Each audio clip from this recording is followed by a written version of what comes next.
Hello, কেমন আছো সবাই? আজকে একটু ব্যাংকে গিয়েছিলাম, একটু কিছু কাজ ছিল, তাই বোন আর আমি হাঁটতে হাঁটতে চলে গেছি। যেহেতু এখানে একটু কাছেই আমাদের বাড়ি থেকে ব্যাংকটা, তাই স্কুল টাইম তো স্কুলের জন্য একটু রাস্তার ভিড়ই ছিল। তারপরে এসে ব্যাংকে ঢুকে গেলো বোন, ভালো আমিও ঢুকে যাই। ঢুকেই কিছুক্ষণ পরেই কাজটা হয়ে গেল। আমি হাঁটতে হাঁটতে চলে আসলাম, দুজন হাসাহাসি করছি।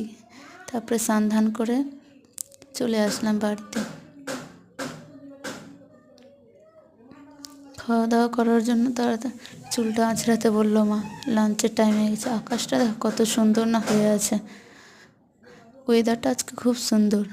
লাঞ্চটা আজকে ভালোই লাগছিল। আজকে লাঞ্চটা খুব সুন্দর। ভাত ঘুম দেওয়ার পরে আর ক্লিপ নেওয়া হয়নি, পড়ানোর পরেই বসেছিলাম। বসে থাকতে থাকতেই ভাবছিলাম, কী যে ভাবছিলাম নিজে জানি না। তারপর দেখছি বাবা গ্রোসারিস আনলো।